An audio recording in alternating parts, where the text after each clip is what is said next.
Amazing facts, ஆச்சரியமான உண்மைகள் ஊழியங்கள் மூலமாக நடைபெற்று வரக்கூடிய தானியேல் மற்றும் வெளிப்படுத்தலின் தீர்க்க தரிசனங்கள் என்ற தலைப்பிலான தொடர்வரிசை வேதபாட கூட்டங்களுக்கு உங்களை இயேசுவின் நாமத்தில் வரவேற்கின்றோம்.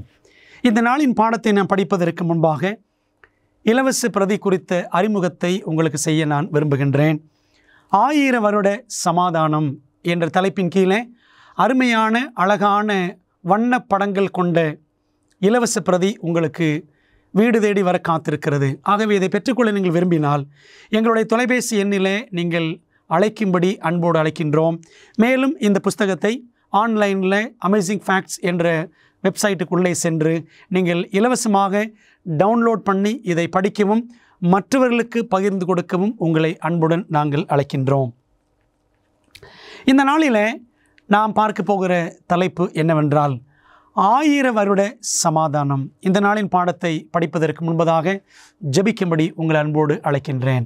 எங்கள் நல்ல பிதாவே, இந்த நாளிலே நாங்கள் படிக்க போகிற பாடத்தை எங்களுக்கு நீர் ஆயத்தப்படுத்தி வைத்திருப்பதற்காக உமக்கு நன்றி சொல்கிறோம். இப்பொழுதும் அப்பா, உம்முடைய வேதம் திறந்து நாங்கள் சத்தியங்களை ஆராயும் பொழுது உமது நல்ல பரிசுத்த ஆவியானவர் எங்களை செமையான வழியிலே நடத்தும்படி இயேசுவின் நாமத்தில் ஜெபிக்கிறோம் நல்ல பிதாவே, ஆமென். யூதாவின் அரசர்களிலே சிதேக்கியா என்ற அரசன் கடைசி அரசன். தேவனுக்கு பயப்படாமல் பொல்லாப்பான காரியங்களை செய்த அரசர்களில் அந்த சிதேக்கியாவும் ஒருவன் என்று வேதம் சொல்லுகிறது.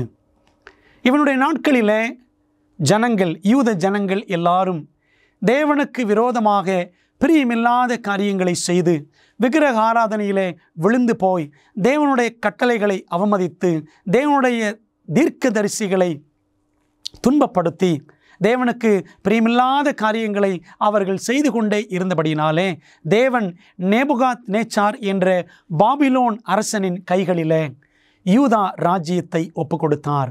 நாம் இதை 2 நாளாகமம் புத்தகத்தில் 36ஆம் அதிகாரத்தில் நாம் முழுக்க தெளிவாக வாசிக்க முடியும்.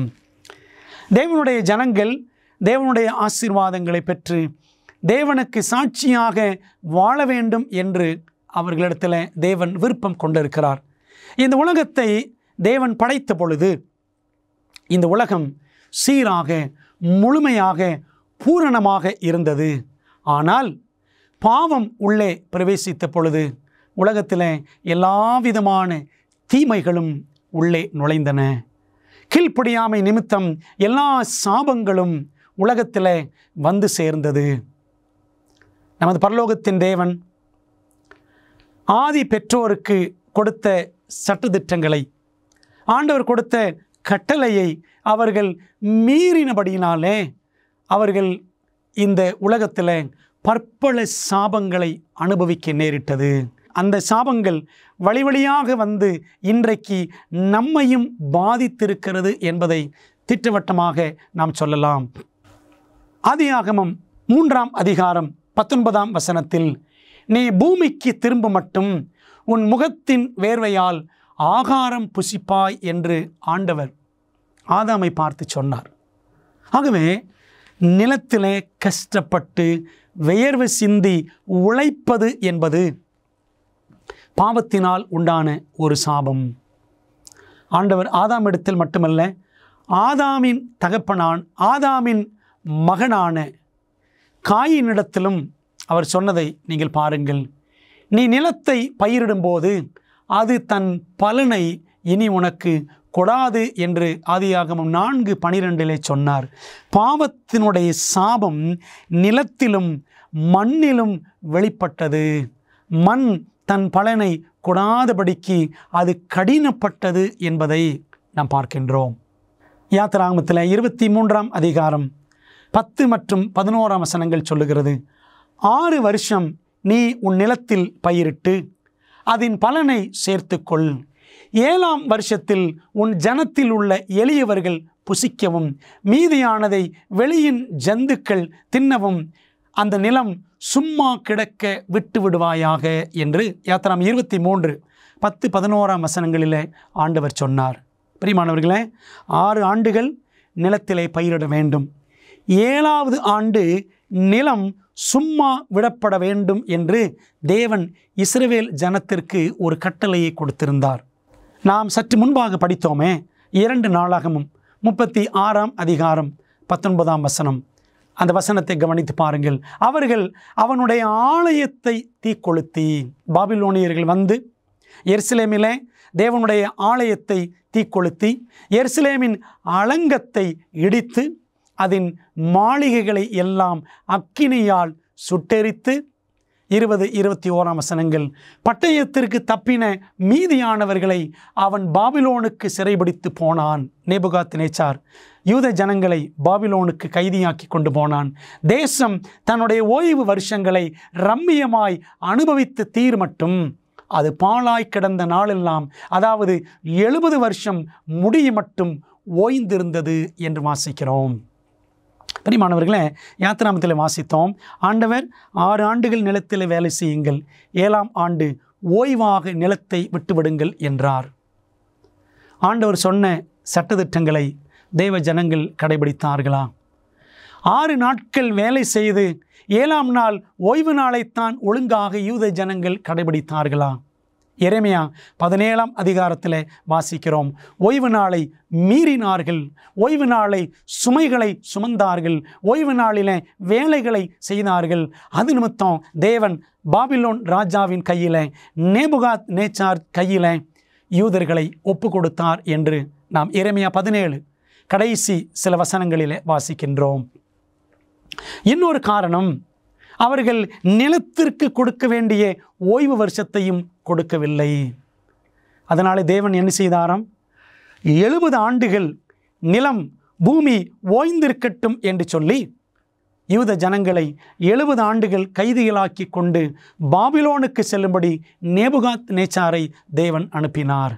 அன்பானவர்களே, 6 ஆண்டுகள் வேலை செய்ய வேண்டும் நிலத்தில், 7ஆம் ஆண்டு நிலத்தை சும்மா விட வேண்டும், 6 நாட்கள் வேலை செய்ய வேண்டும், 7ஆம் நாளிலே ஓய்ந்திருக்க வேண்டும் என்பது தேவனுடைய கட்டளை.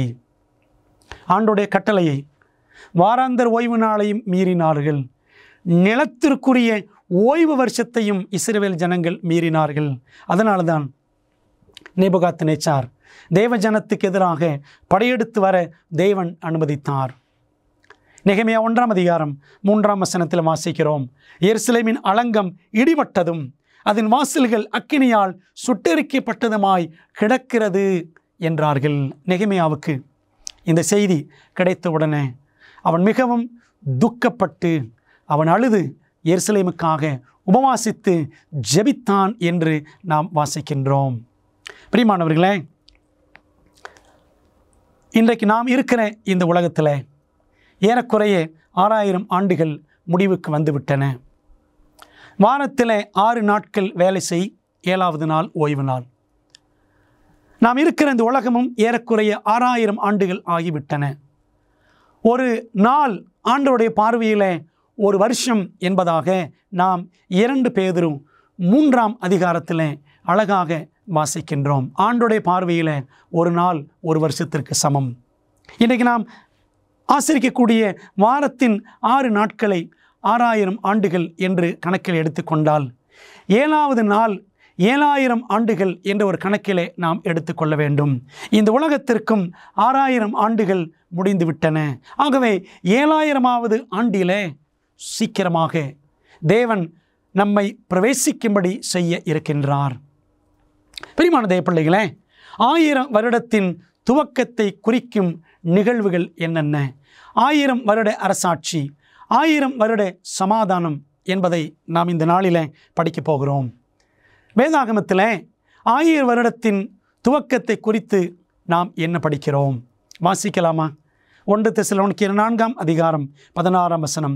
ஏனெனில் கர்த்தர் தாமே ஆரவாரத்தோடும் பிரதான தூதனுடைய சத்தத்தோடும் தேவ எக்காலத்தோடும் வானத்திலிருந்து இறங்கி வருவார். அப்பொழுது கிறிஸ்துவுக்குள் மரித்தவர்கள் முதலாவது எழுந்திருப்பார்கள்.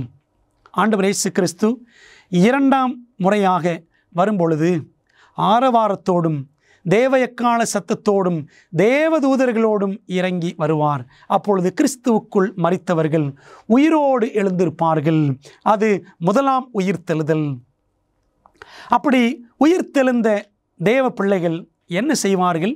வெளிப்படுத்தல் 20:4 வாசிக்கிறோம். அவர்கள் உயிர்த்து கிறிஸ்துவுடனே கூட 1000 வருஷம் அரசாண்டார்கள் என்று வெளிப்படுத்தல் 20:4 வாசிக்கிறோம். பிரியமானவர்களே, வேதாகமத்தில் 1000 வருட அரசாட்சி, 1000 வருட சமாதானம் குறித்து படிக்க வேண்டும் என்றால் வெளிப்படுத்தல் 20 வாசிக்க வேண்டும். நீங்கள் அந்த அதிகாரத்தை திறந்து வாசித்து பாருங்கள். ஏறக்குறைய 6 தடவை 1000 வருஷம் என்று அந்த அதிகாரத்திலே போடப்பட்டிருக்கும்.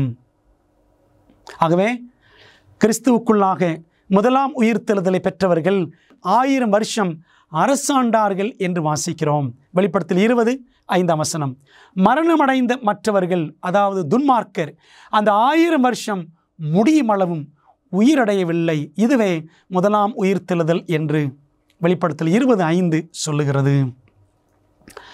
ஆங்கிலத்தில் இந்த 1000 வருட அரசாட்சியை மில்லேனியம் என்று சொல்வார்கள். மில்லி என்றால் 1000, ஆனம் என்றால் வருஷம், மில்லேனியம் 1000 வருஷம் என்று அழைக்கப்படுகிறது. இந்த 1000 வருஷம் எப்பொழுது தொடங்குகிறது என்றால், முதலாம் உயிர்த்தல், ஆண்டவர் இயேசு கிறிஸ்துவினுடைய 2ஆம் வருகையில் முதலாம் உயிர்த்தெழுதல் நடைபெறும்.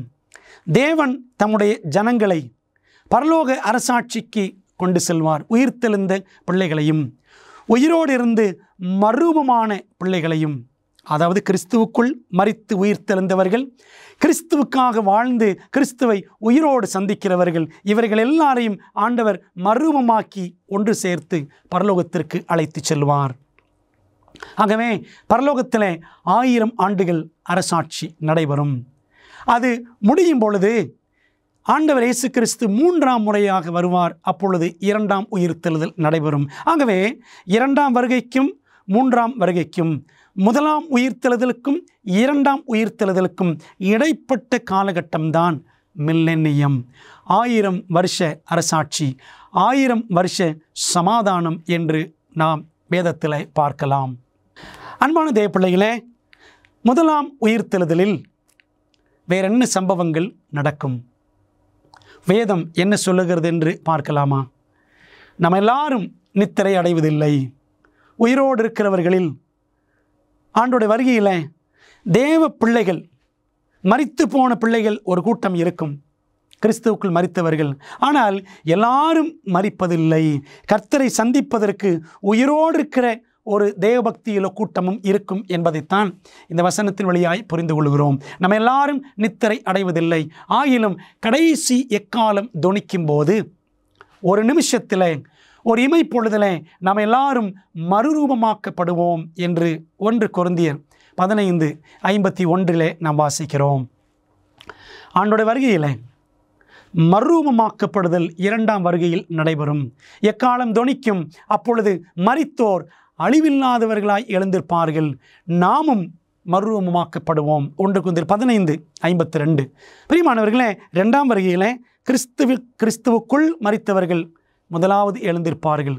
உயிரோடு இருக்கிறவர்கள் மறுரூபமாக்கப்படுவார்கள். இதுதான் 1000 வருஷத்தின் ஆரம்பத்தில் நடக்கிற ஒரு முக்கியமான காரியம். அது மட்டுமல்ல, 1 கொரிந்தியர் 15:53 வாசிக்கிறோம். அழிவுள்ளதாகிய இந்த சரீரம் அழியாமையும், சாவுக்கேதுவாகிய இந்த சரீரம் சாவாமையையும் தரித்து கொள்ள வேண்டும். 1000 வருட அரசாட்சியின் ஆரம்பத்தில் நடப்பதாக நாம் புரிந்து கொள்கிறோம். பிலிப்பியர் 3:21 வாசிக்கிறோம். நம்முடைய அற்பமான சரீரத்தை தம்முடைய மகிமையான சரீரத்திற்கு ஒப்பாக தேவன் மறுரூபப்படுத்துவார் என்று நாம் வாசிக்கின்றோம். ஆகவே மறுரூபமாகுதல் 2ஆம் வருகையில் 1000 வருஷ அரசாட்சியின் ஆரம்பத்தில் நடைபெறும். அது மட்டுமல்ல, நீக்கப்படும் போது அந்த அக்கிரமக்காரன் வெளிப்படுவான். அவனை கர்த்தர் தம்முடைய வாயின் சுவாசத்தினாலே அழித்து தம்முடைய வருகையின் பிரசன்னத்தினாலே நாசம் பண்ணுவார். 2 தெசலோனிக்கேயர் 2:8 வாசிக்கிறோம். ஆண்டுடைய 2ஆம் வருகையில் அந்தி கிறிஸ்து தேவனுடைய வருகையின் பிரசன்னத்தினால், அந்த அந்தி கிறிஸ்துவின் அமைப்பே என்னாகும் என்றால் அவருடைய வருகையின் பிரசன்னத்தினால் நாசமாக்கப்படும். மேலும் 1000 வருஷத்தின் ஆரம்பத்தில் பூமி மிகவும் அதிர்ந்தது என்று நாம் வேதாகமத்திலே வாசிக்கிறோம். அதாவது 7வது வாதையின் காலகட்டத்தில் ஒரு பயங்கரமான பூமி அதிர்ச்சி உண்டாகும்.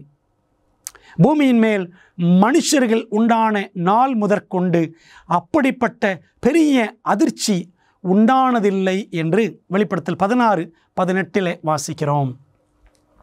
அன்பான தேவ பிள்ளைகளே, ஆகவே 2ஆம் வருகையில் 1000 வருஷ அரசாட்சியின் ஆரம்பத்தில் இந்த நிகழ்வுகள் ஒவ்வொன்றாக நடக்கின்றன. கிறிஸ்துவுக்குள் மரித்தவர்கள் முதலாவது எழுந்திருக்கிறார்கள். உயிரோடு இருக்கிறவர்கள் மறுரூபமாகிறார்கள். அந்த கிறிஸ்து அவன் கூட்டத்தார் எல்லாரும் அவருடைய வருகையின் பிரசன்னத்தினாலே அதமாக்கப்படுகிறார்கள். ஒரு பயங்கரமான பூமி அதிர்ச்சி உண்டாகும் என்று வாசிக்கிறோம். அதைத் தொடர்ந்து வெளிப்படுத்தல் 16:20-21 வசனங்கள் சொல்லுகிறது, தீவுகள் யாவும் அகன்று போயின, பர்வதங்கள் காணப்படாமற் போயின, தாளந்து நிறையான பெரிய கல்மழையும் வானத்திலிருந்து மனுஷர் மேல் விழுந்தது என்று வாசிக்கிறோம். பிரியமானவர்களே, தாளந்து என்றால் ஏறக்குறைய 30 to 35 கிலோ, அதாவது 75 பவுண்டு நிறையுள்ள கற்கள்.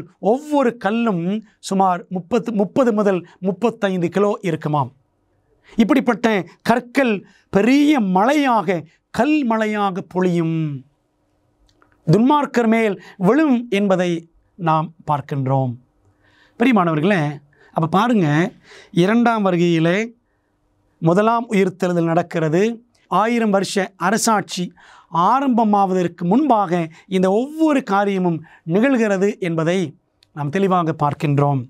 அது மட்டுமல்ல, வெளிப்படுத்தல் 20 முதல் 2 வசனங்களில் வாசிக்கிறோம், ஒரு தூதன் அவன் என்ன செய்கிறான், தன்னுடைய கைகளிலே சங்கிலியை வைத்துக்கொண்டு பிசாஸ் என்றும் சாத்தான் என்றும் சொல்லப்பட்ட பழைய பாம்பாகிய வலு சர்ப்பத்தை அவன் பிடித்து அதை 1000 வருஷமளவும் கட்டி வைத்து அந்த 1000 வருஷம் நிறைவேறும் வரைக்கும் அது ஜனங்களை மோசம் போக்காதபடிக்கு அதை பாதாளத்தில் தள்ளி அடைத்து அதன் மேல் முத்திரை போட்டான் என்று நாம் வாசிக்கின்றோம். பிரியமானவர்களே, தேவனுடைய பிள்ளைகள் 1000 வருட அரசாட்சிக்காக பரலோகம் செல்லுகிறார்கள். அந்த சமயத்தில் தேவன் என்ன செய்கிறார், பிசாசாகிய சாத்தானை அவர் என்ன செய்கிறாராம், பாதாளத்திலே தள்ளி அடைக்கிறார் என்று வாசிக்கின்றோம். பாதாள குழி என்று வேதம் சொல்லுகிறதே. அப்படி என்றால் என்ன? அதை நாம் கிரேக்க பாஷையிலே படித்தோம் என்றால் அபுசோஸ் என்ற வார்த்தை சொல்லப்பட்டிருக்கிறது. அது ஆங்கிலத்தில் பாருங்கள், ஆபிஸ் என்று சொல்லுவார்கள், ABYSS. அதுக்கு என்ன அர்த்தம் அப்படின்னா, உருவம் அற்ற வெறுமையான ஒரு இடம். ஆதியாகமத்தில் 1ஆம் அதிகாரம் 2ஆம் வசனம் படிக்கிறோம் அல்லவா, பூமியானது ஒழுங்கின்மையும் வெறுமையுமாய் இருந்தது. அந்த அர்த்தம்தான் அபுசோஸ் என்ற வார்த்தைக்கும் உரிய அர்த்தம். பிரியமானவர்களே, அப்போ ஆண்டவர் சாத்தானை எங்கே தள்ளுகிறார்? ஒழுங்கின்மையும் வெறுமையுமாய் இருக்கக்கூடிய பூமியிலே தான் பிசாசானவனை தேவன் தள்ளி அடைப்பார் என்று நாம் பார்க்கின்றோம். லூக்கா 8ஆம் அதிகாரம் 31ஆம் வசனம், தங்களை பாதாளத்திலே போக கட்டளை இடாதபடிக்கு அவைகள் அவரை வேண்டிக் கொண்டன என்று நாம் பார்க்கின்றோம். ஆண்டவர் இயேசு கிறிஸ்து பூமியிலே ஊழியம் செய்த நாட்களில் எத்தனையோ பேரை பிசாசின் பிடியில் அகப்பட்டவர்களை விடுவித்தார். அப்படி ஒரு சம்பவம் நடக்கும் பொழுது ஆண்டவர் என்ன செய்தாராம், குறிப்பாக அந்த லேகியோன் சம்பவத்தில் ஏராளமான பிசாசுகள் அவனை பிடித்திருந்தன. அந்த பிசாசுகள் ஆண்டவரை பார்த்து சொன்னதாம், எங்களை பாதாளத்திலே போக கட்டளையிட வேண்டாம் என்று வேண்டிக் கொண்டன. அப்படியானால் பிசாசும் அவன் கூட்டமும் பாதாளத்திலே போவதற்கென்று ஒரு நேரம் இருக்கிறது என்று பார்க்கிறோம். அந்த நேரம் எந்த நேரம் என்றால் ஆண்டவருடைய 2ஆம் வருகையின் காலகட்டம். 1000 வருஷ அரசாட்சி ஆரம்பிக்கிற காலகட்டம்தான் பிசாசானவன் பாதாளத்திலே தள்ளி அடைக்கப்படும் காலகட்டம் என்பதை நாம் அழகாக புரிந்து கொள்கின்றோம். 2ஆம் உயிர்த்தெழுதலின் போது யாரெல்லாம் உயிர் தெழுவார்கள்?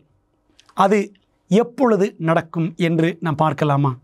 யோவான் 5ஆம் அதிகாரம் 28, 29 ஆகிய வசனங்கள். ஏனென்றால் பிரேத குழிகளில் உள்ள அனைவரும் அவருடைய சத்தத்தை கேட்கும் காலம் வரும்.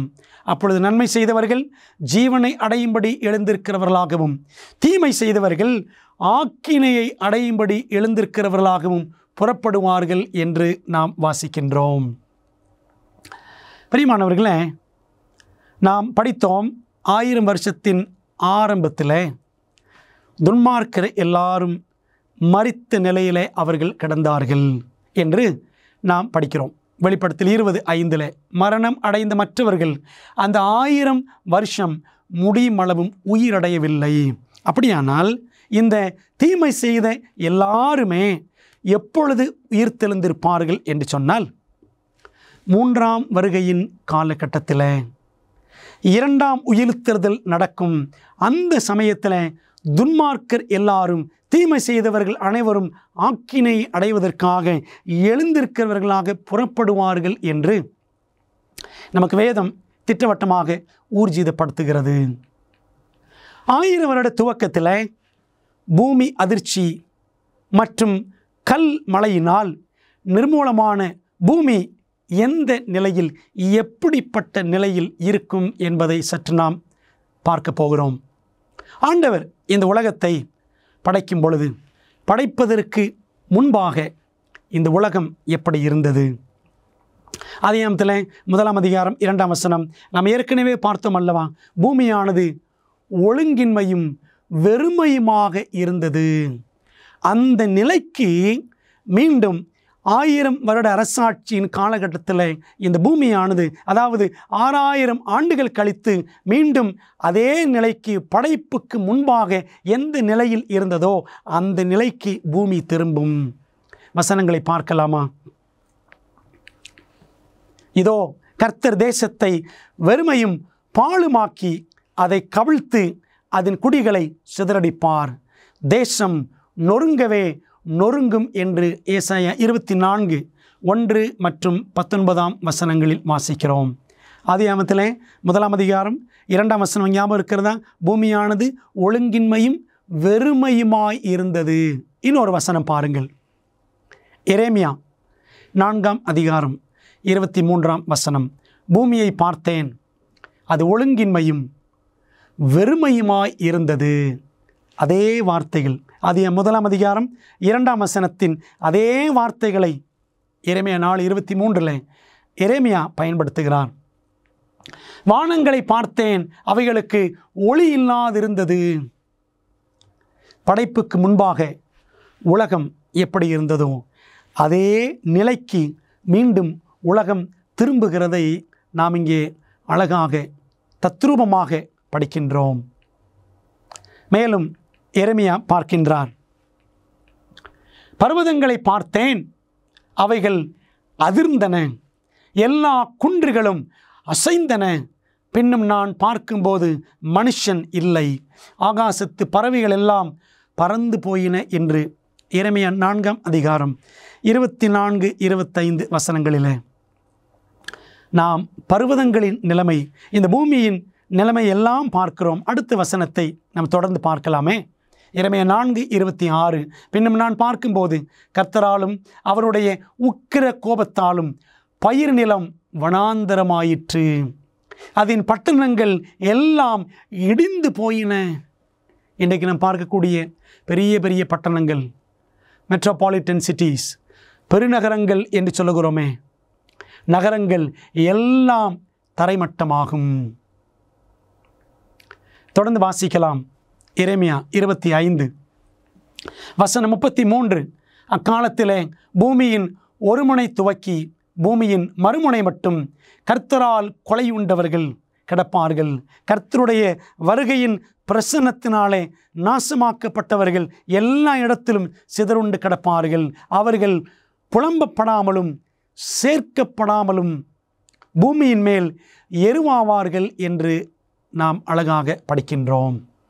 அன்பான தேவ பிள்ளைகளே, அப்படியானால் 1000 வருஷ அரசாட்சியின் ஆரம்ப காலகட்டத்தில் பூமி இப்படிப்பட்ட கொடூரமான ஒரு நிலையை சென்றடையும் என்பதை ஆண்டவர் ஏற்கனவே தீர்க்க தரிசனங்களில் அதிக 1ஆம் அதிகாரத்திலும் இன்னும் எரேமியா 4ஆம் அதிகாரத்திலும் எரேமியா 25ஆம் அதிகாரம் ஏசாயா 24ஆம் அதிகாரம் இப்படி அநேக இடங்களிலே தேவன் அழகாக விவரித்து காண்பிக்கிறார்.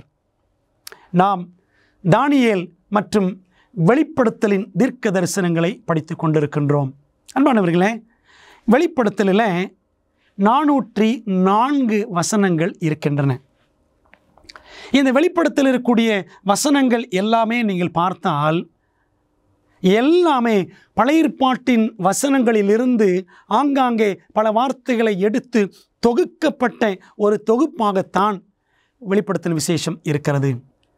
வெளிப்படுத்தலில் நாம் பார்க்கக்கூடிய ஏராளமான வசனங்கள், அநேக வார்த்தைகள் எல்லாமே பழைய ஏற்பாட்டிலிருந்து எடுத்தாளப்பட்ட வார்த்தைகள் என்பதை நம் மனதிலே பதித்து கொள்ள வேண்டும். அன்பானவர்களே, அப்படியானால் 1000 வருட அரசாட்சியின் காலகட்டத்தில் பூமி எப்படி இருக்கும் என்பதை அப்படியே பழைய ஏற்பாட்டிலிருந்து பல இடங்களிலிருந்து ஆவியானவர் நமக்கு அழகாக படம் பிடித்து காட்டுகின்றார். வேதாகம தீர்க்க தரிசனத்தில் வெளிப்படுத்தப்பட்டுள்ளபடி நம்முடைய மோசமான உலகத்திற்கான தேவனின் திட்டத்தை அறிய விரும்புகிறீர்களா? உங்கள் மிகப்பெரிய சவால்களுக்கு நடைமுறையான நம்பகமான தீர்வுகள் வேண்டுமா? ஊக்கமளிக்கும் மற்றும் அறிவூட்டும் ஆச்சரியமூட்டும் உண்மைகள் வேதாகம பாட வழிகாட்டிகள் 27 அழகான வரைகளை மற்றும் நேரடியான பதில்களை புரிந்து கொள்ள எளிதான வகையில் வேதத்தின் அடிப்படையில் சிறப்பான மேலான பாடங்களை வழங்குகின்றது. ஒவ்வொரு ஆய்வு வழிகாட்டியும் உங்கள் வாழ்க்கையின் மிக முக்கியமான உண்மைக்கான பொருத்தமான வேதாகம பதில்களை நோக்கி உங்களை வழிநடத்தும். நான் எப்படி ஆரோக்கியமான ஐக்கியத்தை பெறுவது? இயேசு எப்போது எப்படி மீண்டும் வருவார்? மேலும் இப்படி பல கேள்விகளுக்கு உங்கள் எதிர்காலத்தை வாய்ப்பாக விட்டுவிடாதீர்கள். ஆச்சரியமூட்டும் உண்மைகள் வேதாகம பாட வழிகாட்டிகளிடமிருந்து உங்கள் வாழ்க்கையை சத்தியத்துடன் மாற்றுங்கள். ஆங்கிலம், இந்தி, தமிழ் மற்றும் தெலுங்கு மொழிகளில் கிடைக்கிறது. காத்திருக்க வேண்டாம். bookstore.aftv.in என்ற இணையதளம் மூலம் உங்கள் முழுமையான ஆய்வு வழிகாட்டிகளை இன்றே ஆர்டர் செய்யுங்கள். 1000 வருடத்தின் போது நீதிமான்கள் எங்கே இருப்பார்கள்? அவர்கள் என்ன செய்து கொண்டிருப்பார்கள்? இதுவரைக்கும் படித்தோம். துன்மார்க்கரெல்லாம் எங்கே கிடப்பாங்க? எல்லாம் பூமியில் தான் கிடப்பாங்க. சாத்தானும் அவனுடைய தூதர்களும் எங்கே இருப்பார்கள்? எல்லாம் இந்த பாதாளத்தில். பூமி தான் பாதாளம். இந்த பூமியிலே தான் அவர்கள் கிடப்பார்கள். அவர்கள் கட்டுண்டவர்களாக கிடப்பார்கள். வெளிப்படுத்தல் 20 முதல் 2 வசனங்களில் அப்படித்தானே படித்தோம். என்ன அர்த்தம்? அப்படியானால் சாத்தானை சங்கிலியை போட்டு கட்டி வைப்பார்களா? அப்படி அல்ல. சாத்தான் அவன் ஒரு ஆவி உரு கொண்டவன். Satan is a spirit being. ஆகவே அவனை சங்கிலிகளால் கட்ட முடியுமா? கட்டி வைக்க முடியாது. என்ன அர்த்தம் அப்படின்னா, உதாரணமாக நாம் நம்முடைய வீட்டில் இருக்கிறோம். உறவினர்கள் எல்லாரும் வெளியூருக்கு அல்லது வேலைக்கு எங்கேயோ போய்விட்டார்கள் என்று வைத்துக்கொள்வோம். நீங்கள் மட்டும் வீட்டிலே தனியாக இருக்கிறீர்கள். பேசுவதற்கு யாருமே இல்லை. நேரப்போக்கிற்கு துணைக்கென்று யாருமே இல்லை. அப்படிப்பட்ட சூழ்நிலையில் நம்ம என்ன சொல்லுவோம்? கட்டி வச்ச மாதிரி இருக்கே, ஒரே இடத்துல அடைபட்டு கிடப்பது போல் இருக்கிறதே. அந்த நிலைமைதான் சாத்தானுக்கும் அந்த 1000 வருஷ காலகட்டத்தில் இந்த பூமியில் அவன் சந்தர்ப்பம் என்னும் சங்கிலியினால் கட்டப்பட்டவனாக கிடப்பான். அவன் சோதிப்பதற்கென்று இந்த பூமியிலே எவரும் இருக்க மாட்டார்கள். துன்மார்க்கர் எல்லாரும் செத்த நிலையில் கிடப்பார்கள். சாத்தான் தன்னுடைய தூதர்களையே அவன் சோதிக்க முடியுமா? முடியாது. நீதிமான்கள் இங்கே இல்லை. எங்கே போனார்கள்? படிக்கலாமா? வேதவசனம் சொல்லுகிறது, யோவான் 14:3 வசனத்தில், நான் இருக்கிற இடத்துல நீங்களும் இருக்கும்படி நான் மறுபடியும் வந்து உங்களை என்னிடத்தில் சேர்த்து கொள்ளுவேன். ஆண்டவர் மறுபடியும் வந்து 2ஆம் முறை வந்து தம்முடைய பிள்ளைகளை, அவரை விசுவாசித்த பிள்ளைகளை, அவருக்காக வாழ்ந்த பிள்ளைகளை என்ன செய்வாராம்? தம்முடனே கூட இருக்கும்படி அவர்களை பரலோகத்திற்கு அழைத்து செல்லுவார். அன்றியும் நான் சிங்காசனங்களை கண்டேன், அவைகளின் மேல் உட்கார்ந்தார்கள். பூமியிலிருந்து மீட்டு கொள்ளப்பட்ட கர்த்தருடைய பிள்ளைகள் என்ன செய்வார்கள்? தேவனுடைய ராஜ்யத்தில் பரலோக சிங்காசனங்களிலே உட்கார்ந்தார்கள். நியாய தீர்ப்பு கொடுக்கும்படி அவர்களுக்கு அதிகாரம் அளிக்கப்பட்டது. பரலோகத்தில் போய் தேவனுடைய பிள்ளைகள் நியாய தீர்ப்பு செய்வார்களா? யார் பரலோகத்துக்கு போக வேண்டும், யார் நரகத்துக்கு போக வேண்டும் என்று தீர்மானிப்பார்களா? இல்லை. அதை ஆண்டவர் ஏற்கனவே தீர்மானித்தவராக அவர் வந்து விடுவார். வெளிப்படுத்தல் 22:12 வாசிக்கிறோம், இதோ சீக்கிரமாய் வருகிறேன், அவனவனுடைய கிரியைகளின்படி அவனவனுக்கு நான் அளிக்கும் பலன் என்னோடு கூட வருகிறது என்று நாம் வாசிக்கிறோம். ஆகவே யார் யாருக்கு எங்கே எங்கே பங்கு, பரலோகமா நரகமா என்பதை தேவன் தீர்மானிக்கிறார். இங்கிருந்து போகிற நீதிமான்கள் அங்கே போய் அதை தீர்மானிக்க வேண்டிய அவசியம் இல்லை. நியாய தீர்ப்பு கொடுக்கும்படி அவர்களுக்கு அதிகாரம் அளிக்கப்பட்டது. அப்படியா? அது என்ன நியாய தீர்ப்பு? பார்க்கலாம். அவர்கள் உயிர்த்து கிறிஸ்துவுடனே கூட 1000 வருஷம் அரசாண்டார்கள் என்று வெளிப்படுத்தல் 20:4 சொல்லுகிறது. அப்படி தேவ பிள்ளைகள் என்ன நியாய தீர்ப்பு செய்கிறார்கள்? பவுல் என்ன சொல்லுகிறார் பார்க்கலாமா? 1 கொரிந்தியர் 6:2 பரிசுத்தவான்கள் உலகத்தை நியாயம் தீர்ப்பார்கள் என்று அறியீர்களா? வசனம் 3, தேவதூதர்களையும் நியாயம் தீர்ப்போம் என்று அறியீர்களா என்று வாசிக்கிறோம். பரலோகத்திற்கு போகிற தேவனுடைய பிள்ளைகள் அந்த 1000 வருஷ அரசாட்சியில் விழுந்து போன தூதர்களை, உலகத்தை நியாயம் தீர்ப்பார்கள் என்று நாம் பார்க்கின்றோம். என்ன அர்த்தம்? ஒரு சம்பவத்தை உங்களோடு நான் பகிர்ந்து கொள்ளப் போகிறேன். 2ஆம் உலகப் போர் நடைபெற்று வந்த காலகட்டம். அந்த காலகட்டத்தில் ஜெர்மனி தேசத்தினுடைய சர்வாதிகாரியாக ஹிட்லர் செயல்பட்டு வந்தார். அந்த காலகட்டத்தில் 1907ஆம் ஆண்டிலே பிறந்தவர் யார் என்றால் பேரன் ஃபேபியன் வான் ஸ்லாப்ரண்டாஃப் என்ற ஒரு மனிதன். 1907ஆம் ஆண்டிலே பிறக்கிறார். 1980ஆம் ஆண்டிலே மரிக்கிறார். இவர் ஒரு வழக்கறிஞராக படித்து பயிற்சி பெற்றவர். இவருடைய கொள்கைகள் எல்லாமே ஹிட்லருடைய கொள்கைகளுக்கு எதிர்த்து செயல்படுவதாக அவர் காணப்பட்டார். ஹிட்லருடைய எல்லாவித கொள்கைகள், அடக்குமுறை, ஒடுக்குமுறை எல்லாவற்றையும் எதிர்த்தவர் இந்த மனிதன் பேரன் ஃபேபியன் என்பவர். இவர் என்ன செய்கிறார்? ஒரு முறை ஹிட்லருக்கு எதிராக அவரை அழிக்க வேண்டும் என்ற விதத்தில் ஒரு வெடிகுண்டு சதியிலே அவர் ஈடுபடுகிறார். ஆனால் ஹிட்லரை கொல்ல முடியாமல் அவர் குற்றவாளியாக மாட்டிக்கொள்ளுகிறார். அப்போ என்ன செய்கிறாங்கன்னா, ஹிட்லருடைய நாஜி படையை சேர்ந்த வீரர்கள் இந்த பேரன் ஃபேபியன் என்பவரை கைது செய்து கொண்டு போய் யூதர்கள் அடைக்கப்படக்கூடிய வன்கொடுமை முகாமிலே அவரை அடைத்து வைக்கிறார்கள். இவரை சுட்டு கொல்ல வேண்டும் என்று பேரன் ஃபேபியனுக்கு எதிராக தீர்ப்பு எழுதி விடுகிறார்கள். ஆகவே அதன் அடிப்படையில் சுட்டு கொல்லப்படுவதற்காக பேரன் ஃபேபியன் அவர் என்ன செய்யப்படுகிறார் என்றால் கொலைக்களத்திற்கு கொண்டு போகப்படுகிறார். அப்படி அவர் கொண்டு போகப்பட்டு சுடப்பட வேண்டிய அந்த நேரம் வரக்கூடிய சமயத்தில் திடீரென்று வான் வழியாக ஏதோ ஒரு பயங்கரமான சத்தம் எழும்புகிறது. இந்த சத்தத்தை கேட்ட நாஜி படை வீரர்கள் தாங்கள் எல்லாரும் தப்பிக்க வேண்டும், ஏனென்றால் 2ஆம் உலகப் போருடைய காலகட்டம், தாங்கள் தப்பிக்க வேண்டும் என்று அவர்கள் முயற்சிக்கிற நேரத்தில் திடீரென்று ஒரு குண்டு விழுந்து அந்த இடத்துல எல்லாரும் மரித்து போகிறார்கள், ஒரே ஒரு நபரை தவிர. அந்த நபர் யார் தெரியுமா? பேரன் ஃபேபியன். அவர் மட்டும் தப்பித்தார், மற்ற எல்லாரும் மரித்து போனார்கள். அன்பான தேவ பிள்ளைகளே, எந்த மனிதனை கொல்ல வேண்டும் என்று நினைத்தார்களோ அந்த மனிதன் தப்பிவிட்டான். எந்த மனிதனை கொல்ல வேண்டும் என்று நினைத்த எதிரிகள் யாரெல்லாம் இருந்தார்களோ அவர்கள் எல்லாரும் மரித்து போனார்கள். பிற்பாடு பேரன் ஃபேபியன் விடுதலை பெற்று அவர் தன்னுடைய தேசத்திற்கு சென்று தன்னுடைய தேசத்தில் அவர் ஒரு பெரிய ஜட்ஜாக, ஒரு பெரிய நீதிபதியாக உயர்த்தப்பட்டு பின்னாட்களிலே 1980ஆம் ஆண்டில் மரித்து போனார் என்று சரித்திரம் சொல்லுகிறது. இந்த கதையில் உண்மை சம்பவத்தில் படித்து கொள்ளுகிற ஒரு பாடம் என்ன தெரியுமா? குற்றவாளியாக இருந்த ஒரு நபர் பின்னாட்களில் ஒரு பெரிய நீதிபதியாக மாறுகிறார்.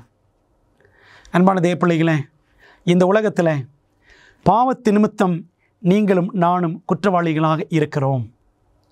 தேவனுக்கு முன்பாக பிசாசானவன் உங்களையும் என்னையும், நம்முடைய வாழ்க்கை தவறாக இருக்கும் என்றால் அவன் தேவனுக்கு முன்பாக இரவும் பகலும் சாத்தான் நம்மை குற்றம் சுமத்துகிறான். பாவத்து நிமித்தம் குற்றவாளிகள் நாம் தான். ஆனால் தேவன் நம்மை தம்முடைய கிருபையினாலே மீட்டு கொண்டு அவருடைய ராஜ்யத்தில் நம்மை அரசாளக்கூடிய அரசர்களாக, நியாய தீர்ப்பு செய்யக்கூடிய நீதிபதிகள் போல நம்மை உயர்த்துகிறாரே, இது எத்தனை பெரிய மேன்மை! பிரியமான தேவப்பிள்ளைகளே, இந்த உலகத்தில் பாவிகளாக, அநீதிமான்களாக இருந்த நம்மை இயேசுவின் இரத்தத்தினாலே மீட்டு நம்மை பரலோகத்தில் நியாயம் தீர்க்கிறவர்களாக தேவன் மாற்றுகிறாரே, இது எத்தனை பெரிய ஆசீர்வாதம்! எவ்வளோ பெரிய ஸ்லாக்கியம்! நீங்களும் நானும் பரலோக ராஜ்யத்திற்கு அந்த 1000 வருஷ அரசாட்சியில் போய் இடம் பெறுவோம் என்று சொன்னால், கர்த்தருடைய பிள்ளைகள் அரசாளுகிறவர்களாக, நியாயம் தீர்க்கிறவர்களாக பரலோக சிங்காசனங்களிலே உட்காரப் போகிறோம். அதற்கு நீங்கள் ஆயத்தமா? அந்த நாளுக்காக நான் ஆவலோடு ஏங்கி காத்திருக்கிறேன். 1000 வருடத்தின் முடிவில் என்ன நடக்கும்? வேதம் சொல்லுகிறது, சகரியா 14 அந்த அதிகாரம் முழுக்க படித்து பாருங்கள். இதோ கர்த்தருடைய நாள் வருகிறது, அந்நாளிலே அவருடைய பாதங்கள் கிழக்கே எருசலேமுக்கு எதிரே இருக்கிற ஒலிவ மலையின் மேல் நிற்கும். அப்பொழுது மகா பெரிய பள்ளத்தாக்கு உண்டாகும்படி ஒலிவ மலை தன் நடு மையத்தில் கிழக்கு மேற்காய் எதிராக பிளந்து போம் என்று வாசிக்கிறோம். 2ஆம் வருகையிலே ஆண்டவர் இயேசு கிறிஸ்து இந்த பூமியிலே இறங்குவது இல்லை. அவருடைய கால்கள் பூமியிலே படுவது இல்லை. ஆனால் 1000 வருஷ அரசாட்சி பரலோகத்திலே முடிந்து தேவனுடைய பிள்ளைகள் 3ஆம் வருகையிலே தேவனோடு கூட கீழே இறங்கும் பொழுது ஆண்டோடைய ராஜ்யம் ஒலிவமலை இருக்கக்கூடிய அந்த பகுதியிலே இறங்கும் என்பதை வேதம் மிக அழகாக நமக்கு தெரியப்படுத்துகின்றது. அப்போஸ்தலன் யோவான் வெளிப்படுத்தல் 21 2ஆம் வசனத்தில் சொல்லுகிறார் பாருங்கள். யோவானாகிய நான் புதிய எருசலேமாகிய பரிசுத்த நகரத்தை தேவனிடத்தினின்று பரலோகத்தை விட்டு இறங்கி வர கண்டேன். அது தன் புருஷனுக்காக அலங்கரிக்கப்பட்ட மணவாட்டியை போல ஆயத்தம் ஆக்கப்பட்டிருந்தது என்று நாம் வாசிக்கின்றோம். பிரியமானவர்களே, அழகான அலங்கார மணவாட்டியாய் பரலோகம் கீழே இறங்கும். அந்த சமயத்தில் பூமி என்ற சிறைச்சாலையில் சாத்தான் அவன் கட்டப்பட்டிருக்கிறான். அவன் விடுவிக்கப்படுவான். அவன் விடுவிக்கப்பட்ட பிறகு அடுத்து என்ன சம்பவிக்கும் வாசிக்கலாமா? வெளிப்படுத்தல் 25ஆம் வசனம். மரணமடைந்த மற்றவர்கள் அந்த 1000 வருஷம் முடியும் அளவும் உயிரடையவில்லை. இதுவே முதலாம் உயிர்த்தெழுதல். வெளிப்படுத்தல் 25 வாசிக்கிறோம். 7ஆம் வசனத்தில் படிக்கிறோம், அந்த 1000 வருஷம் முடியும் போது சாத்தான் தன் காவலிலிருந்து அவன் விடுதலையாகி, அவனுக்கு இதுவரைக்கும் 1000 ஆண்டுகள் சோதிப்பதற்கு யாருமே இல்லை. ஆனால் இப்பொழுது 3ஆம் வருகையின் சமயத்தில் கர்த்தருடைய பிள்ளைகள் ஆண்டோடைய ராஜ்யத்திற்குள்ளே இருக்கக்கூடிய அந்த காலகட்டத்தில் 2ஆம் உயிர்த்தெழுதல் பூமியிலே நடக்கும். துன்மார்க்கர் எல்லாரும் எழுந்திருப்பார்கள். அந்த சமயத்தில் சாத்தான் இந்த கூட்டத்தார், துன்மார்க்கர் கூட்டத்தார் எல்லாரையும் பார்த்து கோகையும் மாகோகையும் ஒன்று திரட்டி கொண்டு என்று வெளிப்படுத்தல் 20 8 9ஆம் வசனங்களில் வாசிக்கலாம். கோகு மாகோகு என்றால் துன்மார்க்கமான மக்கள் என்று எளிமையாக புரிந்து கொண்டால் போதும். விலாவாரியாக படிக்க வேண்டுமா? எசேக்கியேல் 38 39 ஆகிய அதிகாரங்களை படித்து பாருங்கள். கோகு மாகோகு என்ற கூட்டத்தாரை பற்றி நாம் படிக்கலாம். அதாவது கோகு மாகோகு என்றாலே எல்லாருமே துன்மார்க்கர். ஆகவே இரண்டாம் உயிர்த்தெழுதலில் துன்மார்க்கர் எல்லாரும் எழும்புவார்கள். உங்களை நான் தான் உயிரோடு எழுப்பினேன். என்ன சாத்தான் சொல்கிறான்? ஏன்னா அவன் மோசம் போக்குகிறவன் அல்லவா? உங்களை நான் தான் உயிரோடு எழுப்பினேன். இங்கே நாம் பார்க்கிற இந்த பரிசுத்த நகரம், பரலோக நகரம், இது நம்முடைய தேசம். ஆனால் இதை அவர்கள் கைப்பற்றி கொண்டார்கள். வாருங்கள், நம்ம எல்லாரும் போய் அந்த பரிசுத்த நகரத்தை, பரலோகத்தை பிடிப்போம் என்று சொல்லி அவன் என்ன செய்வான? சாத்தான் துன்மார்க்கர் எல்லாரையும் ஒன்றாக கூட்டி பரலோக நகரத்தை அவன் வளைந்து கொள்ளுவான். வெளிப்படுத்தல் 20:8-9 வசனங்களில் நாம் அதை வாசிக்கிறோம். இந்த சூழ்நிலையில் என்ன நடக்கும்? Napoleon Bonaparte கேள்விப்பட்டிருக்கிறீர்களா? பிரான்ஸ் தேசத்தினுடைய சக்கரவர்த்தி, பிரான்ஸ் தேசத்தினுடைய சர்வாதிகாரி, தன்னுடைய இளம் வயதிலேயே 35 வயதிலேயே சர்வாதிகாரியாக, சக்கரவர்த்தியாக உயர்ந்தவன். உலகத்தை எல்லாம் கைப்பற்றுவதற்காக தீவிரமாக செயல்பட்டவன். அநேகரை கொலை செய்து இரத்தத்தை சிந்தினவன். ஆனால் இப்படிப்பட்டவன் கூட ஒரு காலகட்டத்தில் மரிக்க நேரிட்டது. நிதானம் இல்லாமல் அவன் செயல்பட்டபடியினாலே வாட்டர்லூ என்ற யுத்தத்தில் அவன் மரித்து போனான் என்று சரித்திரம் சொல்லுகிறது. அன்பான தேவ பிள்ளைகளே, அதே போல தான் சாத்தானும் இந்த உலகத்தில் ஏறக்குறைய 6000 ஆண்டுகளாக அவன் கொடூரமான காரியங்களை செய்து தேவனுடைய ஜனங்களை வஞ்சித்து அநேக தீர்க்கதரிசிகள் கொலை செய்யப்படுவதற்கு இந்த சாத்தான் காரணமாய் இருந்தவன். ஆனால் அவனுக்கும் முடிவு வரும். எப்பொழுது என்று சொன்னால், ஆண்டோடைய 3ஆம் வருகையிலே.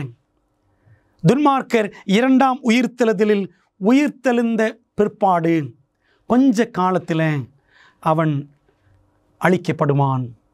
துன்மார்க்கர் எழுப்பப்படும்போது சாத்தான் என்ன செய்வான் பாருங்கள். வெளிப்படுத்தல் 20:8 நாம் படித்தோம் அல்லவா? பூமியின் 4 திசைகளிலும் உள்ள ஜாதிகளாகிய கோகையும் மாகோகையும் மோசம் போக்கும்படிக்கும் அவர்களை யுத்தத்திற்கு கூட்டிக் கொள்ளும்படிக்கும் புறப்படுவான். அவருடைய தொகை கடற்கரை மணலத்தனையாயிருக்கும். துன்மார்க்கர் எல்லாம் பார்த்தீங்கன்னா கடற்கரை மணலத்தனையாக ஒரு பெரிய கூட்டமாக இருப்பாங்க. வெளிப்படுத்தல் 20:9 வசனம், அவர்கள் பூமி எங்கும் பரம்பி பரிசுத்தவான்களுடைய பாளையத்தையும் பிரியமான நகரத்தையும் வளைந்து கொண்டார்கள் என்று வாசிக்கிறோம். நீ தேசத்தை கார்மேகம் போல் மூட என் ஜனமாகி இஸ்ரவேலுக்கு விரோதமாக எழும்பி வருவாய். நான் சொன்னேன் அல்லவா, கோகு மாகோகு பற்றி படிக்க வேண்டுமென்றால் எசேக்கியேல் 38ஆம் அதிகாரம். சாத்தானுடைய கூட்டம் தேவ ஜனத்துக்கு எதிராக, தேவனுடைய ராஜ்யத்துக்கு எதிராக திரண்டு வரும். இந்த இக்கட்டான சந்தர்ப்பத்தின் பொழுது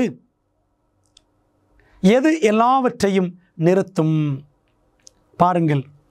பின்பு நான் பெரிய வெள்ளை சிங்காசனத்தையும் அதன் மேல் வீற்றிருக்கிறவரையும் கண்டேன். அப்பொழுது அந்த புஸ்தகங்களில் எழுதப்பட்டவைகளின்படியே மரித்தோர் தங்கள் தங்கள் கிரியைகளுக்கு தக்கதாக நியாய தீர்ப்படைந்தார்கள் என்று பார்க்கிறோம். இப்படி ஒரு சதியை சாத்தான் செய்யும் பொழுது ஆண்டவருடைய சிங்காசனம் வானத்திலே உயர்த்தப்படும், வெள்ளை சிங்காசனம். அங்கிருந்து ஆண்டவர் என்ன செய்வாராம்? புஸ்தகங்கள் திறக்கப்பட்டு ஒரு நியாய தீர்ப்பை செலுத்துவார். யாரெல்லாம் நீதி செய்தவர்கள், யாரெல்லாம் துன்மார்க்கமாய் செயல்பட்டவர்கள் என்பதை அவர் தெளிவாக புஸ்தகங்களின் அடிப்படையில் காண்பித்து, பரலோகத்திற்கு உள்ளே இருக்கிறவர்கள் நீதிமான்கள் தான் என்பதையும் வெளியே இருக்கிறவர்கள் அநீதிமான்கள் தான் என்பதையும் ஊர்ஜிதப்படுத்துவார். துன்மார்க்கர் நியாயந்தீர்க்கப்பட்ட பின் என்ன நடக்கும் வாசிக்கிறோம். முழங்கால் யாவும் முடங்கும், எனக்கு முன்பாக முடங்கும், கர்த்தருக்கு முன்பாக நாவு யாவும் தேவனை அறிக்கை பண்ணும் என்று என் ஜீவனை கொண்டு உரைக்கிறேன் என்பதாய் கர்த்தர் சொல்லுகிறார் என்று எழுதியிருக்கிறது. ரோமர் 14:11. சாத்தானும் உட்பட துன்மார்க்கர், அவனுடைய தூதர்கள் எல்லாரும் என்ன செய்வார்கள்? தேவனுடைய நியாய தீர்ப்புகள் நீதியானவைகள் தான் என்று சொல்லி அவர்கள் முழங்கால் படியிட்டு தேவனுடைய ஆளுகையை அங்கீகரிப்பார்கள். பிரியமானவர்களே, 1000 வருட அரசாட்சியின் காலகட்டத்தில் பரலோகத்தில் இருக்கிற தேவனுடைய பிள்ளைகள் பரலோகத்தில் இருக்கிற புஸ்தகங்கள் எல்லாம் ஆராய்ந்து பார்த்து தேவனுடைய ஆளுகை நீதியானவைகள் என்று அவர்கள் ஒத்துக்கொள்வார்கள். அதுதான் அவர்கள் செய்யக்கூடிய நியாய தீர்ப்பு. அதே போல இந்த 3ஆம் வருகையின் சமயத்திலும் தேவன் புஸ்தகங்களை திறக்கும் பொழுது யார் நீதிமான்கள் அநீதிமான்கள் என்பதை அவர் ஊர்ஜிதப்படுத்தும் பொழுது சாத்தானும் அவன் தூதர்களும் துன்மார்க்கர் எல்லாரும் தேவனுடைய நியாய தீர்ப்பு நீதியானது என்று அவர்கள் ஒத்துக்கொள்ளுவார்கள். இயேசுவின் நாமத்தில் வானோர் பூதலத்தோர் பூமியின் கீழானோருடைய முழங்கால் யாவும் முடங்கும்படிக்கும் பிதாவாகிய தேவனுக்கு மகிமையாக இயேசு கிறிஸ்து கர்த்தர் என்று நாவுகள் யாவும் அறிக்கை பண்ணும்படிக்கும் எல்லா நாமத்திற்கும் மேலான நாமத்தை அவருக்கு தந்தருளினார் என்று பிலிப்பியர் 2:10-11 வாசிக்கிறோம். அந்த சமயத்தில் கர்த்தராகிய இயேசு கிறிஸ்து அவர் நீதிபரர், அவர் உண்மையுள்ளவர், அவர் நீதியுள்ள நியாயாதிபதி என்பதை அண்ட சராசரங்களும் ஒத்துக்கொள்ளும். சாத்தானும் அவன் கூட்டமும் துன்மார்க்கர் எல்லாரும் ஒத்துக்கொள்ளுவார்கள். வெளிப்படுத்தல் 19:1-2 வாசிக்கிறோம். பரலோகத்தில் திரளான ஜனக்கூட்டமிடுகிற 6 வார்த்தை கேட்டேன். அவருடைய நியாய தீர்ப்புகள் சத்தியம் நீதியுமானவைகள் என்று பரலோகத்திற்குள்ளே இருக்கிற கூட்டம் முழங்கும். அப்பொழுது சாத்தானுடைய கூட்டம் பூமியிலே இருக்கும். அடுத்து என்ன சம்பவிக்கும்? அப்பொழுது தேவனால் வானத்திலிருந்து அக்கினி இறங்கி அவர்களை பட்சித்து போட்டது என்று வெளிப்படுத்தல் 20:9 வாசிக்கிறோம். பிரியமானவர்களே, ஆண்டவர் அவருக்கு முன்பாக சாத்தான் அவனுடைய கூட்டத்தார் எல்லாரும் தேவனுடைய நீதியை குறித்து அறிக்கையிட்ட பிற்பாடு மீண்டும் சாத்தான் ஒன்று கூடி ஒன்று திரட்டி தேவனுடைய ராஜ்யத்தை அழிப்பதற்காக கைப்பற்றுவதற்காக அவன் கூடி வருவான். அப்பொழுது ஆண்டோடைய அக்கினி வானத்திலிருந்து இறங்கி எல்லாரையும் அழித்து போடும்.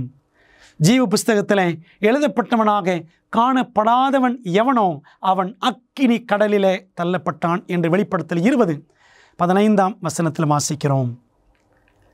இது 2ஆம் மரணம் என்று வெளிப்படுத்தல் 20:14 சொல்லுகிறது.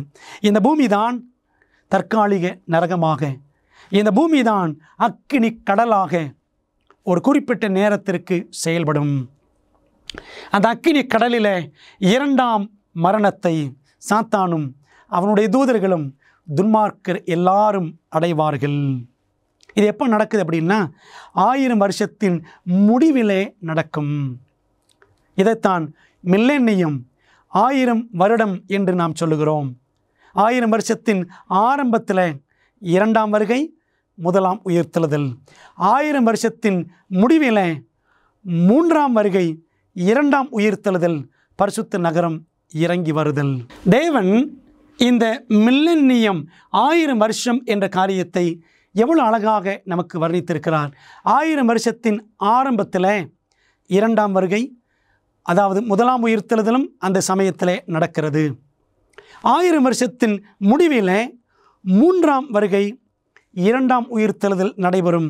அதே சமயத்தில் பரிசுத்த நகரம் கீழே இறங்கி வருதல், சாத்தானுடைய கூட்டம் அக்கினினால் அழிக்கப்படுதல் எல்லாம் நடைபெறுகிறது. தேவன் நாம் ஒருபோதும் தவறாக புரிந்து கொள்ளக்கூடாத வகையில் இந்த அனைத்து சத்தியங்களையும் அழகாக நமக்கு கற்றுக் கொடுக்கின்றார். பிரியமானவர்களே, இந்த 1000 வருஷத்தின் போது பரலோகத்தில் பரிசுத்தவான்கள் இருப்பார்கள். அப்பொழுது பூமி பாழாய் கிடக்கும், இருட்டடிப்பிலே கிடக்கும், ஒழுங்கின்மையும் வெறுமையுமாய் கிடக்கும். அக்கினி அணைந்த பிறகு தேவன் தம்முடைய ஜனத்திற்காக என்ன செய்வார்?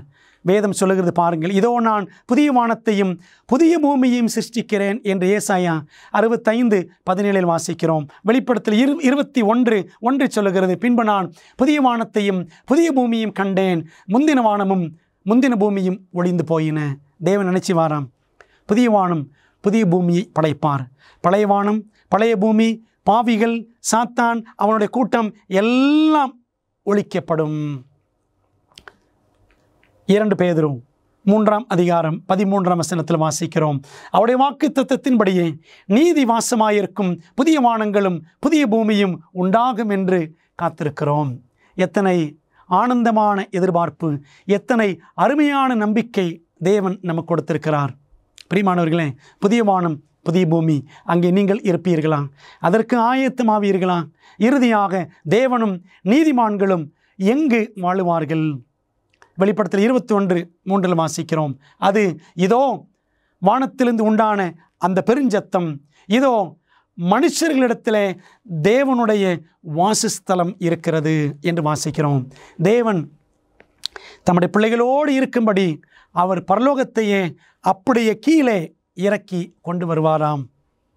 அன்பான தேவ பிள்ளைகளே, வேதம் சொல்லுகிறது மத்தேயு 5:5 சாந்த குணமுள்ளவர்கள் பாக்கியவான்கள், அவர்கள் பூமியை சுதந்தரித்துக் கொள்வார்கள். நாம் இந்த உலகத்தில் ஆண்டவர் இயேசு கிறிஸ்துவின் குணலட்சணங்களை வெளிப்படுத்துவோம் என்றால், நான் சாந்தமும் மனத்தாழ்மையுமாய் இருக்கிறேன் என்று இயேசு சொல்லியிருக்கிறார். அவரை போலவே மாறுகிறவர்கள் புதிய பூமியை சுதந்தரித்துக் கொள்வார்கள். எனக்கு அன்பான தேவனுடைய பிள்ளைகளை, அந்த 1000 வருட பரலோக சமாதானத்தில் நாமும் பங்கு பெற வேண்டும் அல்லவா? தேவன் கொடுக்கவிருக்கும் நித்திய வாழ்வையும் புதிய பூமியில் ஓர் இடத்தையும் நீங்கள் விருப்பத்தோடு ஏற்றுக்கொள்வீர்களா? அப்படியானால் என்னோடு சேர்ந்து ஜெபிக்கலாமே. எங்கள் நல்ல பிதாவே, இந்த நாளில் நாங்கள் படித்த 1000 வருட சமாதானம் என்ற ஆச்சரியமான சத்தியத்திற்காக உம்மை நாங்கள் ஸ்தோத்திரிக்கிறோம். கர்த்தாவே, இந்த சத்தியம் எத்தனை தெளிவாக எங்களுக்கு வேதாகமத்தில் நீர் வைத்திருக்கிறீர். இதை புரிந்து கொண்ட நாங்கள் இந்த உலகத்தில் பாவிகளாக, துன்மார்க்கராக, தொடர்ந்து துன்மார்க்கத்தில், பாவத்தில் நிலைத்திராதபடிக்கு தகப்பனே, உம்முடைய நித்திய ராஜ்யம் சேர எங்களை ஆயத்தப்படுத்தும், எங்களை தகுதிப்படுத்தும். நாங்களும் இயேசுவை அநேகருக்கு அறிமுகப்படுத்தி உமக்கு சாட்சிகளாய் வாழ எங்களை பலப்படுத்தி எங்களை நீர் ஆசீர்வதிக்கும்படி இயேசுவின் நாமத்தில் ஜெபிக்கிறோம் நல்ல பிதாவே, ஆமென். அன்பானவர்களே, இந்த சத்தியங்களை நீங்கள் அநேகரோடு பகிர்ந்து கொள்ளுங்கள். கேட்டதை நீங்கள் மாத்திரம் வைத்து கொள்ளாமல் இது இன்னொருவருக்கும் செல்ல வேண்டும் என்று முயற்சி எடுங்கள்.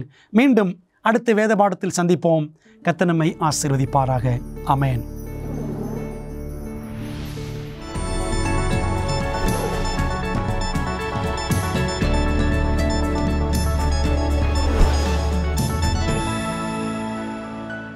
வணக்கம் நண்பர்களே. நவீன கொடிகள் உங்களுக்கு தெரியும். அவைகள் தேசபக்தியினரின் வீடுகளுக்கு முன்னால் தலைநகர கட்டிடங்களின் உச்சியில் பறப்பதை நாம் காணலாம். உண்மையில் போரிடும் நாடுகளுக்கு இடையில் சண்டையிடும் காலங்களிலிருந்து பறக்கவிடப்படும். இந்த அழகாக வடிவமைக்கப்பட்ட கஷ்டமான வேலைப்பாடுகளுடன் வண்ண பதாகைகளோடு போர்க்களங்களில் மேலே பறக்கவிடப்படும். எனவே குழப்பம் மற்றும் புகை மற்றும் போரின் மூடுபனி ஆகியவற்றின் மத்தியில் போரிடும் படைகள் அடையாளம் கண்டுகொள்ளப்படும். எனவே அவர்கள் யுத்தத்தில் போராடுகிறார்களோ அங்கு அவர்களின் படைகள் அணிதிரளும். உங்கள் எதிரியின் கொடியை நீங்கள் கைப்பற்றினால் அது மிக உயர்ந்த மரியாதையாக கருதப்படும். கொடியை கைப்பற்றுங்கள் என்ற விளையாட்டு எங்கிருந்து வந்தது என்று கண்டால் ஆச்சரியப்படுவீர்கள். போரின் இந்த மாற்றங்களுடன் இந்த கொடிகள் வேறுபட்ட தேசங்களை அடையாளம் காணவும் தேசிய இனங்களை அடையாளம் காணவும் ஒரு சிறிய குறிப்பை கொடுக்கின்றன. இன்று உலகின் பல்வேறு நாடுகளை குறிக்கும் கொடிகள் மிகவும் வண்ணமயமானவை, மாறுபட்டவை. அனைத்து வண்ணங்களும் வடிவங்களும் ஒரு குறிப்பிட்ட பொருளை கொண்டு இருப்பவை. அவர்கள் ஒருவருக்கொருவர் வேறுபடுத்தி அடையாளம் காண்பது எளிது. ஆனால் அநேகமாக உலகின் மிகவும் சுவாரஸ்யமான கொடிகளில் ஒன்று பிலிப்பைன்ஸின் கொடி. இது தனித்துவமானது, ஏனென்றால் இது போரின் காலங்களை விட அமைதியான காலங்களில் வித்தியாசமாக பறக்கவிடப்படுகிறது. சமாதான காலங்களில் சிவப்பு, வெள்ளை, நீலம், மஞ்சள் கலந்த பிலிப்பைன்ஸ் கொடி நீல நிற பக்கத்தை மேல் நோக்கி பறக்க விடுகிறார்கள். யுத்த காலங்களில் அவர்கள் அதை மாற்றி சிவப்பு பக்கத்தை மேல் நோக்கியபடி பறக்க விடுகிறார்கள். ஏனென்றால் அவர்கள் தியாகங்களை செய்ய, தங்கள் நாட்டின் சுதந்திரத்தை பாதுகாக்க ரத்தம் சிந்த தயாராக இருக்கிறார்கள் என்பதை அது காட்டுகிறது. ஒரு அந்நிய நாட்டில் அமைந்துள்ள ஒரு தூதரகத்தில் தங்கள் கொடியை பறக்கும் அதே வேளையில் வேறொரு தேசத்தால் சூழப்பட்டிருக்கும் கிறிஸ்தவர்கள் இந்த வீழ்ந்து போன உலகில் ஆண்டவரின் அன்பின் கொடியை பறக்கவிட வேண்டும். உன்னத பாட்டின் 2வது அதிகாரம் 4வது வசனத்தில் என் மேல் பறந்த அவருடைய கொடி நேசமே என்று வாசிக்கிறோம். உலகில் கூட கிறிஸ்தவர்களை ஒரு தனித்துவமான ராஜ்யமாக அடையாளப்படுத்தும் கொடி அன்பு. எனவே நண்பர்களே, உங்கள் கொடியை எப்படி பறக்கவிடப் போகிறீர்கள் என்பது ஒரு பெரிய கேள்வி.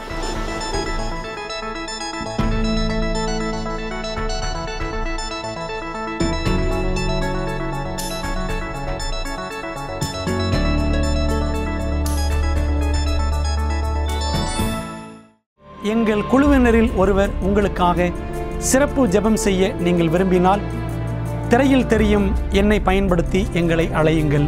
அல்லது உங்கள் ஜெப குறிப்பை prayer@aftv.in என்ற முகவரிக்கு மின்னஞ்சல் செய்யுங்கள்.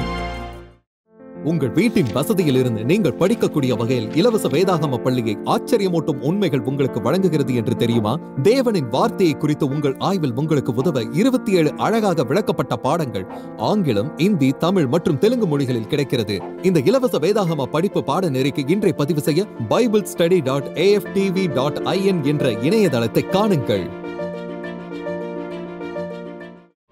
இந்த வேத பாடங்களை படித்ததால் உங்கள் மனதிலே கேள்விகள் இருக்கின்றனவா? அப்படியானால் உங்கள் கேள்விகளை திரையில் தெரியும் எண்ணை பயன்படுத்தி எங்களுக்கு தெரியப்படுத்துங்கள். இல்லை என்றால் உங்கள் கேள்விகளை info@aftv.in என்ற முகவரிக்கு மின்னஞ்சல் செய்யுங்கள்.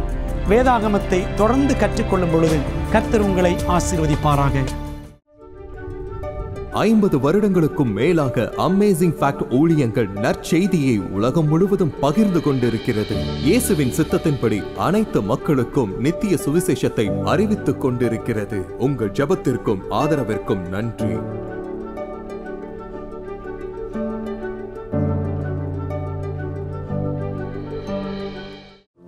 பெரோயா பட்டணத்து சபை விசுவாசிகள் தாங்கள் சத்தியங்களை கேட்ட பிற்பாடு தங்கள் இல்லத்திற்கு சென்று காரியங்கள் இப்படி இருக்கிறதா என்று வேதத்தோடு ஒப்பிட்டு மீண்டும் படித்தார்கள். அதுபோலவே நீங்களும் செய்ய வேண்டும் என்று நாங்கள் விரும்புகிறோம். இந்த தீர்க்க தரிசன தொடர் கூட்டங்களில் ஒவ்வொரு நாளும் உங்களுக்கு அந்தந்த நாளுக்குரிய செய்தி சம்பந்தமான இலவச பிரதி அறிமுகப்படுத்தப்படுகிறது. ஆகவே அந்த இலவச பிரதியை நீங்கள் திரையில் தெரியும் தொலைபேசி எண்ணை பயன்படுத்தி எங்களோடு தொடர்பு கொண்டு பெற்றுக்கொள்ளலாம். அல்லது எங்களுடைய வெப்சைட்டுக்குள்ளே சென்று நீங்கள் அதை பதிவிறக்கம் செய்து கொள்ளலாம். நீங்கள் அந்த புத்தகங்களை பெற்றுக்கொண்டு படித்து வேதத்தில் உள்ளபடியே கற்றுக்கொள்ளுங்கள். நீங்கள் படித்த பிற்பாடு உங்கள் நண்பருக்கும் அதை பகிர்ந்து கொள்ளுங்கள்.